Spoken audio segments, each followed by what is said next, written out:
CES is over. It's been over for a while. This is my video about CES.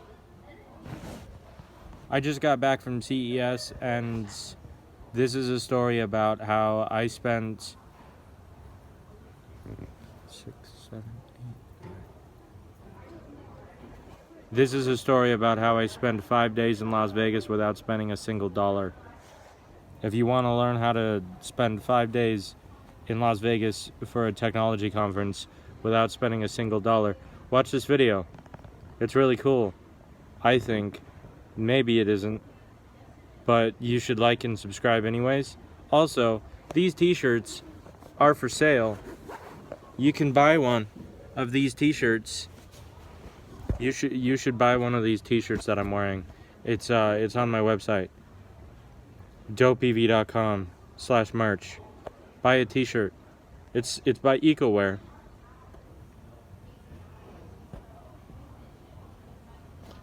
Buy a t-shirt. It's by a company called EcoWear, and for every t-shirt you buy, they plant a tree. Cool. I flew with an airline called Spirit Airlines, and you already know that if you watched my last video, but only 3 people watched my last video, so you don't know. I flew with Spirit Airlines. It was not great, but it wasn't terrible. It wasn't what I was expecting. My biggest complaint about Spirit is that the seats don't recline. What the fuck? Here's an obligatory shot of all the people I flew with. Look at all them. Cheap bastards. And of course, if you watched my last video, you already know that this is what the fucking line looked like to get the fucking badge for CES.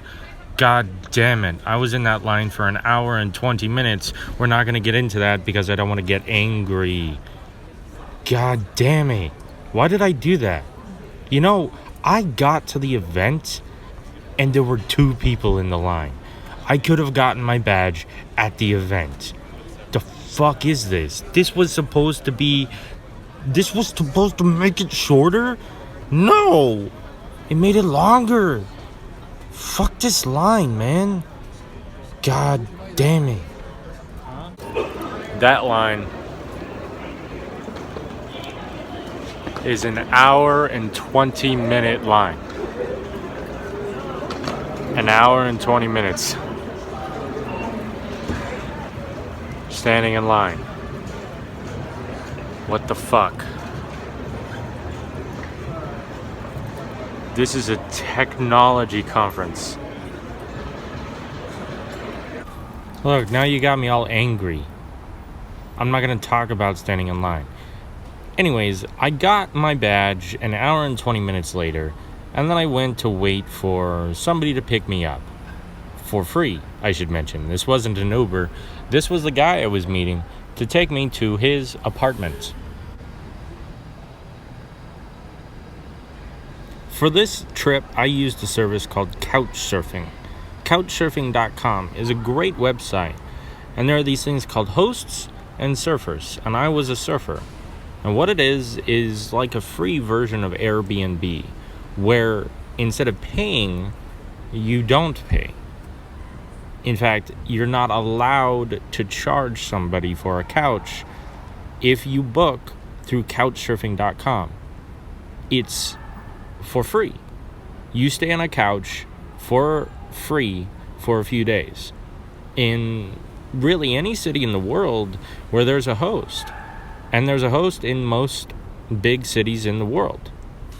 And if you've never heard of Couchsurfing, if you have been too broke or too adventurous to afford your Airbnbs, but you've been doing it this whole time, let me explain to you what Couchsurfing is. Couchsurfing.com is a network of people from all around the world who are both travelers and hosts. And the travelers, they go onto this website and they search in a city, in any city that they're in, for a host. And the host will put you up for that vacation time. You're basically a roommate with this person for your vacation. And you can do it all over the world. This guy has been staying with couch surfing for years. I mean, usually those who tend to enjoy the couch surfing lifestyle themselves, once they get a place of their own, they tend to be the host. I really like I like this one. He's been to Paris. He's been to Barcelona,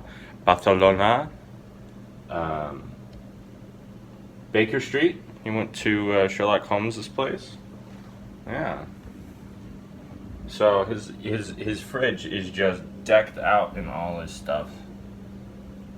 And all of those places, I'm assuming he stayed with couch surfing. Yeah, when I say I was staying in Las Vegas, I was staying on Harrison Drive, and that's kind of a long way from the Strip. I didn't spend any time there. So how did I get around the city? I like walking around a city when I get somewhere. Obviously, walking isn't the first choice. I was 3.5 miles away from just the Hard Rock Cafe. I would have much rather preferred driving an electric vehicle, but I didn't have one. I don't actually have one yet. Still working on it. So I walked. You know why? Because I didn't have any fucking money for the transit. This wasn't a choice. I'm just broke. But it's doable. Every day for this conference, I walked 3.5 miles to the Hard Rock Cafe. And you know what's really funny is I ran into a group of kids and I asked them, hey, can you point me in the direction of the Strip? And they're like, oh, yeah, that's way too far to walk. And why did I walk to the Hard Rock and not all the way to the convention center? Well, because I knew people would be staying there. And in fact, they were. The Harmon group was staying at the Hard Rock Cafe, and I sneakily caught their shuttle every day from the Hard Rock to the convention center. Even though walking there would have only taken me 20 more minutes, I didn't feel like it after 3.5 miles of walking. Just didn't. Oh, and by the way, that shuttle was free too, because I had a badge. I made it.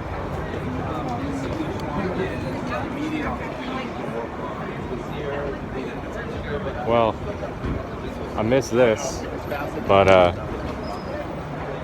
made it to CES at 11:16. The convention center. Well, I think so too.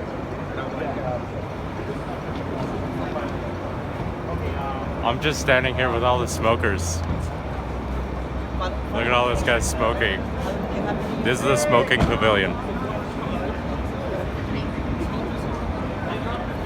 It's not Washington State, so you can smoke within 20 feet of the entrance. Look at all these guys.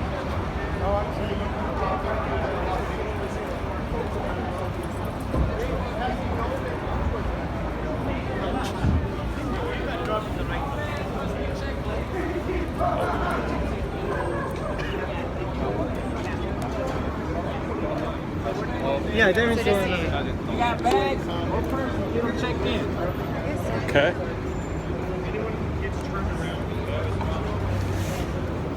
That bag checked in, sir. You go right up front. There she is. She's right over here. Okay, cool. Yeah. And thus concludes the story of how I spent $0 in Las Vegas. Think about it. If you don't spend any money on a hotel room and no money on the transit, then you don't have to spend any money at all in a new city. I brought my top ramen with me, and I didn't even eat any of it. I don't even know where I am. I'm just excited to be here. What is this? Sony. Oh, wow.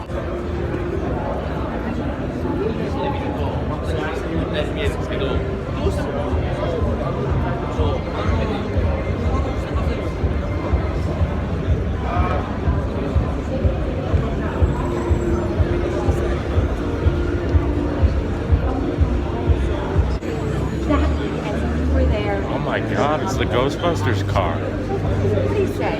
Take a look at this. They're much profitable subscribers. Lighting for our students. As we continue to pan around the front of our vehicle, you can see that depth perspective is changing. And now, this is straight into the building doorway. New fancy video camera that I'll never afford. Also notice the Ghostbusters sign, the lights are changing. The camera. Oh, and there, oh, look at that beautiful lens there from the car headlights. Is that not gorgeous?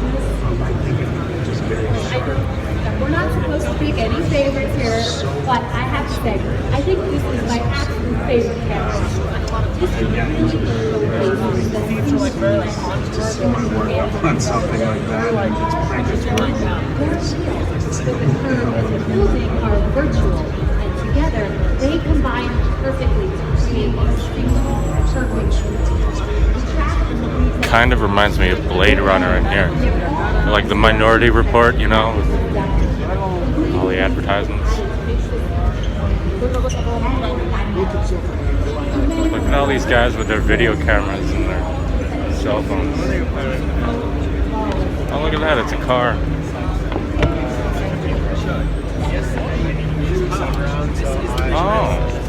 I'll put it on the song, tag you. Is Sony making an electric car? I don't know.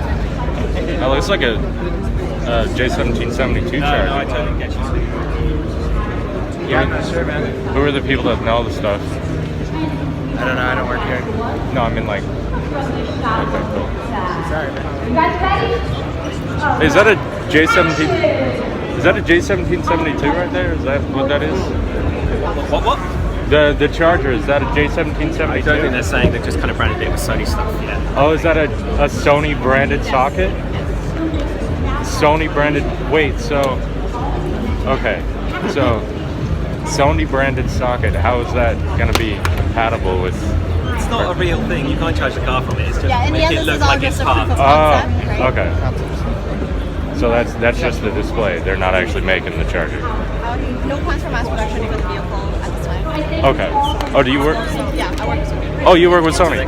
What's your name? Are you allowed to be on camera? No, I'm actually not. Okay, I was just about okay, to ask you okay, that. We yeah. don't have someone The presentation and the tablet thing, maybe all Was that over here, Carl? Okay. Yeah. Hey, Carl. Hi. My name's Guy O'Connor. I'm the president of the Electric Vehicle Club at Central Washington University. Cool. So nice to meet you. Nice to I'm meet also you. the founder of the Electric Vehicle Association of Whidbey Island, co-founder along with the Allen County Regional Transportation Planning Organization. Mouthful. IRTPO for short. Yeah, I'm heavily involved in the Electric Auto Association. As of recently, I've been converting a 1984 Firebird Trans Am to fully electric. This is Carl. How you doing, guys? So what's going on here?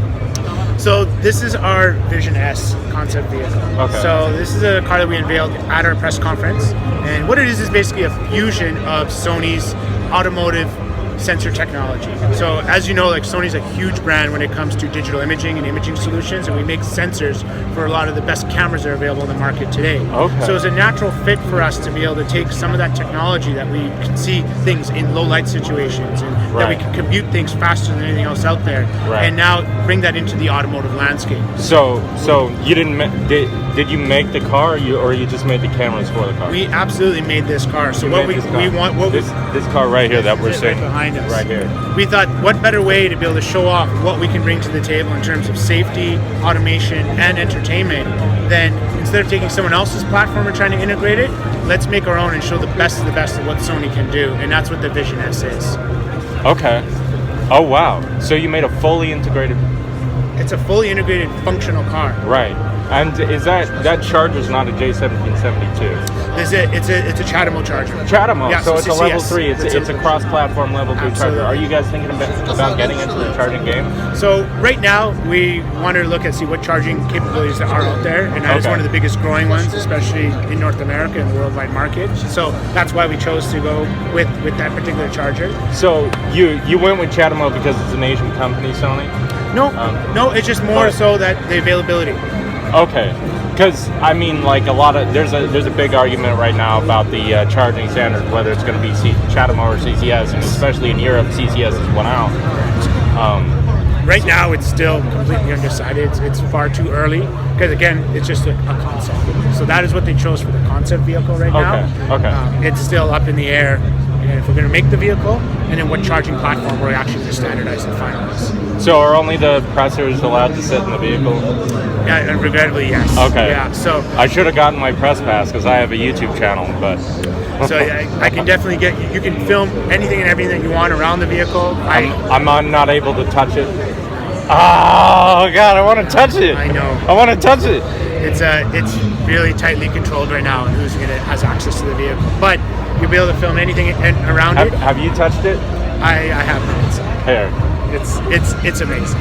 Okay. The fit finish is impeccable, comfort, but the entertainment is really what blew me away.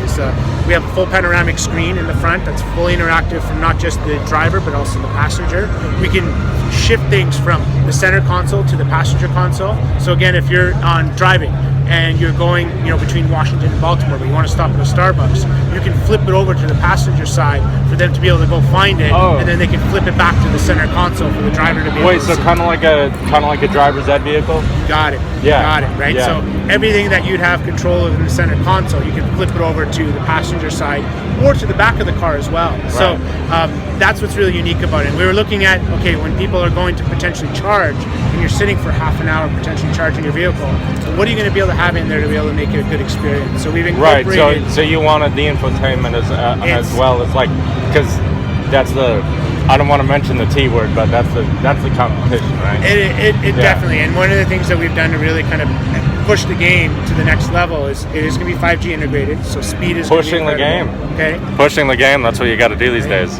Over-the-air updates, right? Just like any electric car should have nowadays. Okay. But the benefit of having 5G is the fact that you can watch movies right within the car. You'll be able to access your music services seamlessly and easily. There's a really cool feature that some of the cameras that are built into the front of the back of the car will allow you to be able to film your journey. So imagine you're going to New York for the first time and you want to be able to show your friends and family the roads of driving through Manhattan or driving up to Central Park. You'll be able to actually take the camera footage that's recorded. Is that like a 1080p or 720?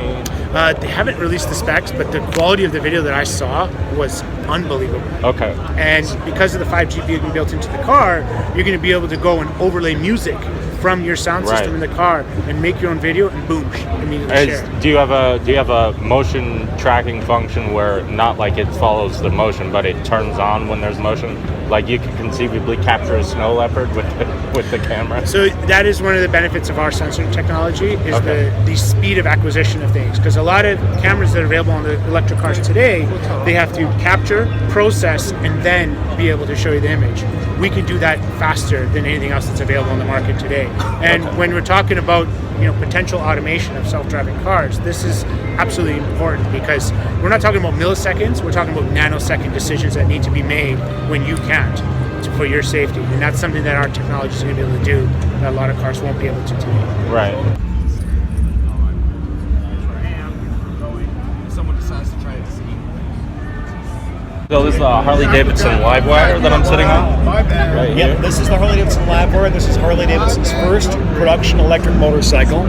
It's been in production since late last year and in dealers now in the US and Canada and now in most of Europe as well. So it's a full plug-in, it's an EV, so you can see here that this is the plug-in for your charger. What's on top here that what looks like the gas tank is actually where the onboard charger is. It's a liquid-cooled onboard charger. You can charge from 0 to 80% in less than 40 minutes on a DC fast charger. Less than 40 minutes. And this is over 15 kilowatt hour battery pack, 15.5. Yep. 15.5. That's what I seem to remember. 15. And then it can plug into a standard 110 household outlet and charges at a rate of 13 miles per hour on a household outlet of 110, so you can charge overnight. Below that.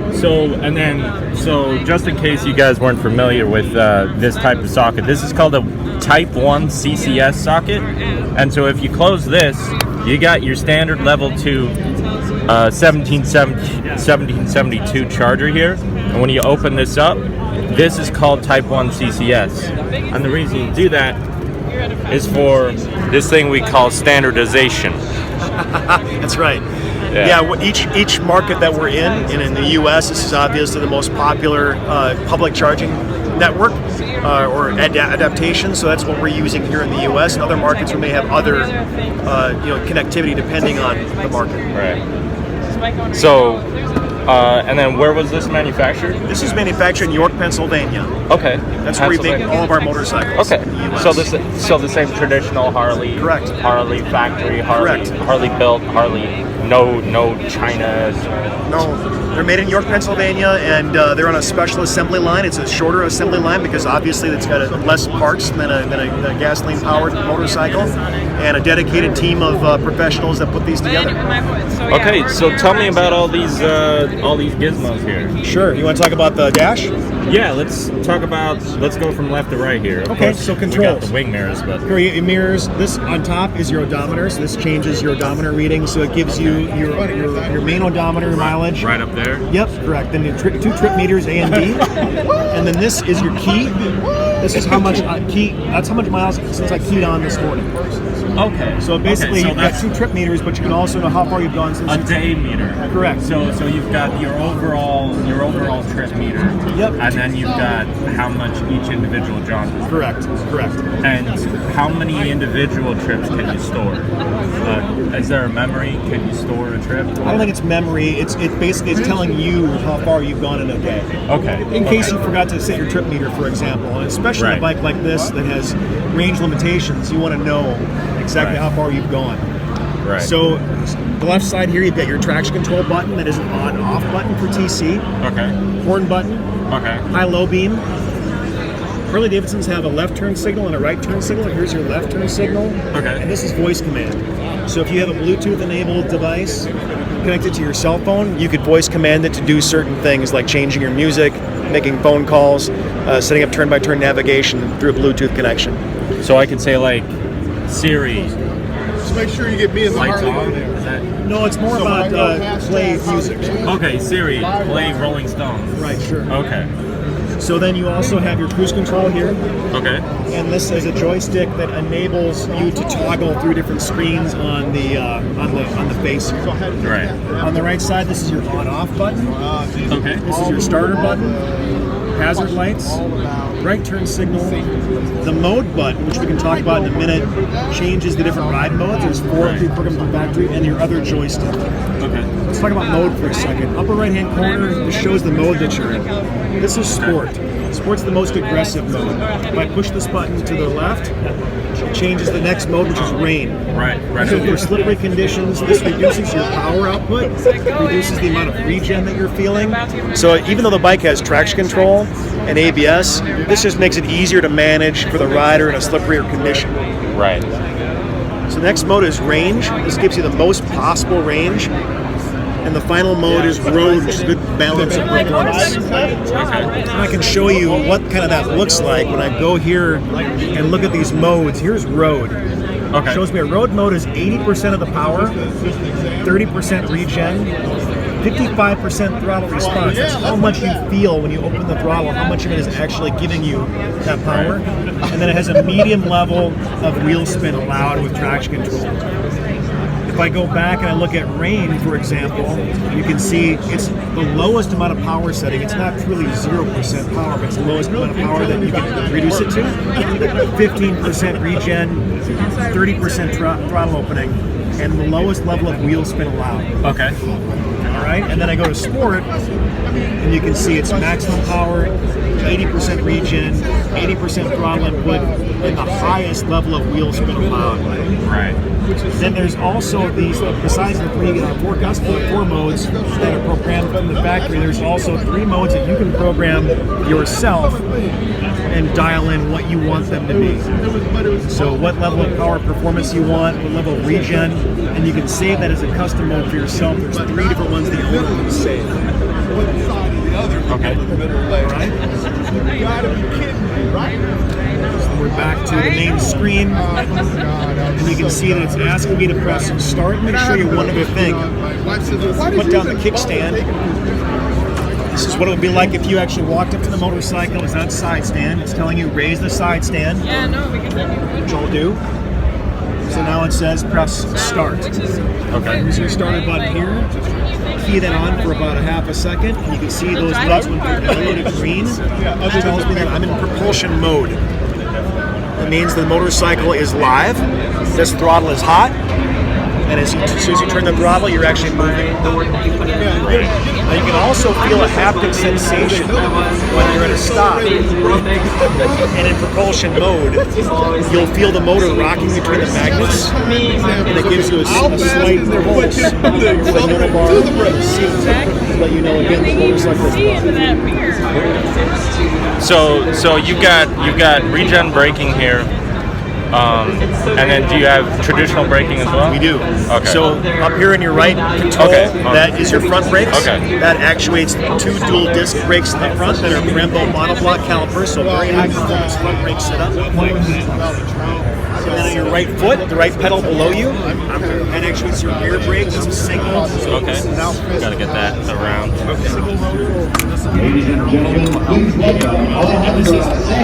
They're ABS. They have ABS enabled, and it's a 6-axis IMU ABS system. So it enables you to have ABS in the corner.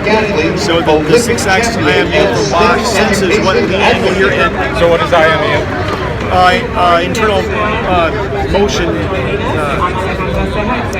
Internal. I'm blanking it. It's basically a computer that recognizes what lean angles that you're in, what attitude you're in. Unit, maybe? Yeah, internal motion unit. I'd have to look it up. Okay. Oh, that's fine. That's fine. I'm a PR guy, so forgive me. No, it's fine. So the reason that you'd want low wheel spin on brake mode is because you don't want to be slipping all over the road. Correct. And then the reason you want high wheel spin on a track is because you want to go as fast as possible. You may want to feel that performance. And you're going to have balder tires on the track as well.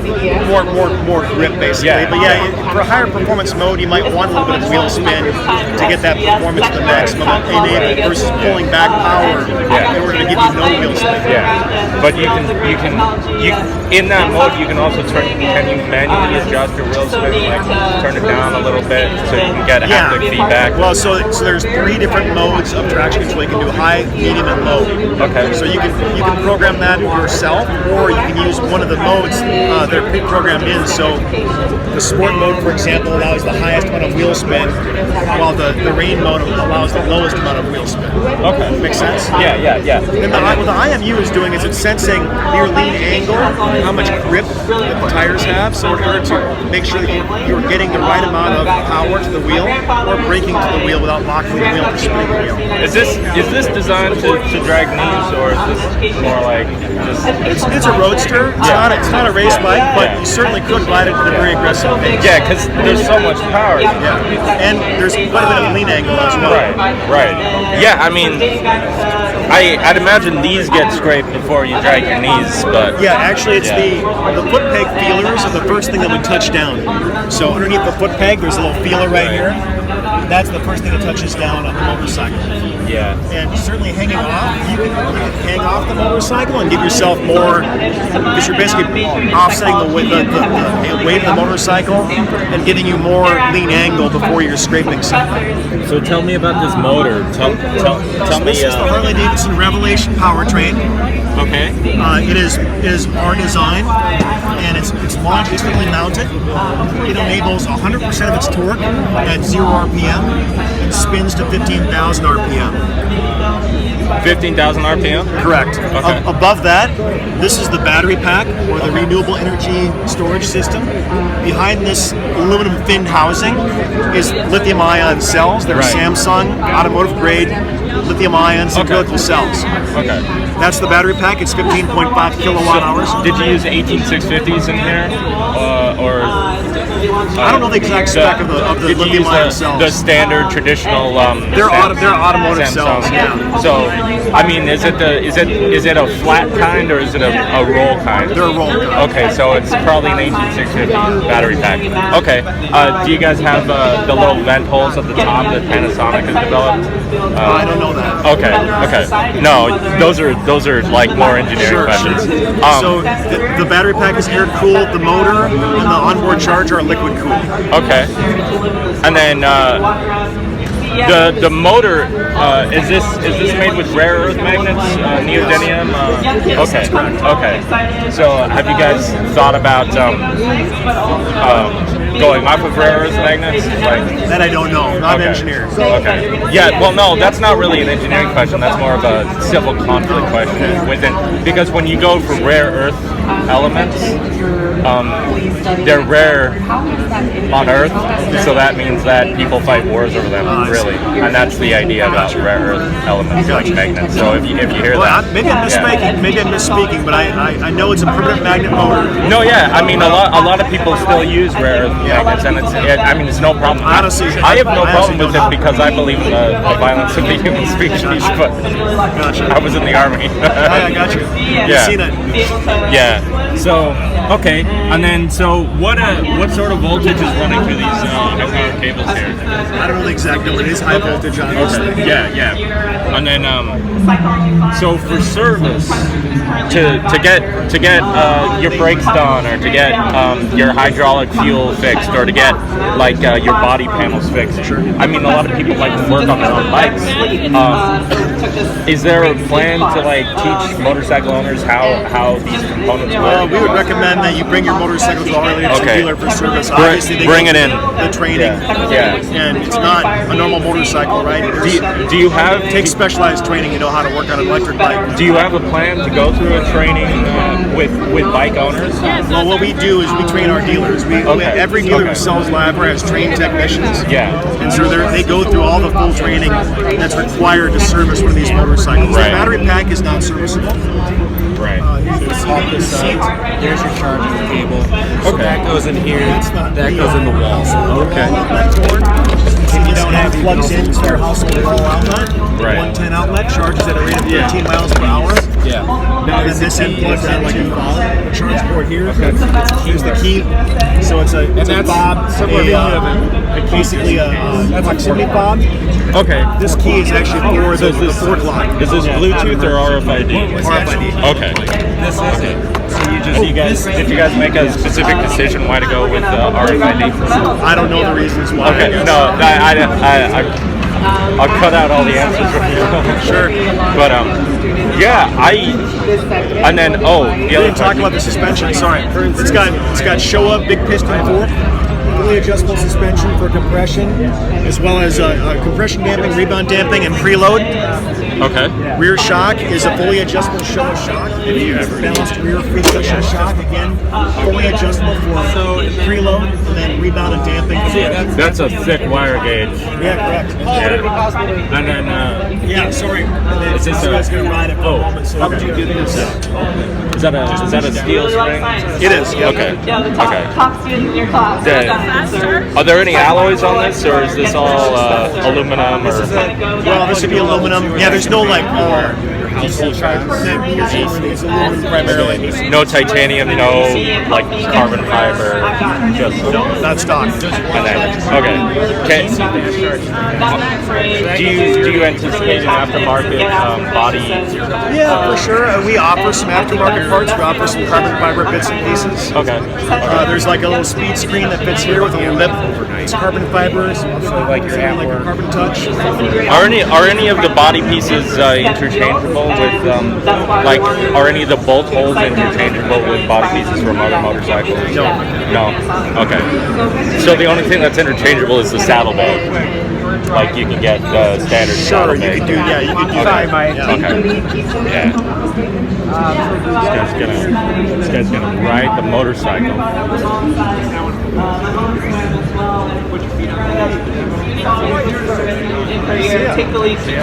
And then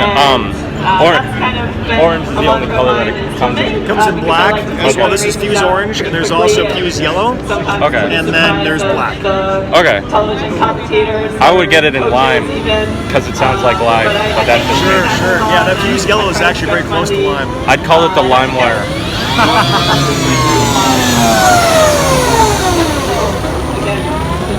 Thank you very much. All right, man. Thank you.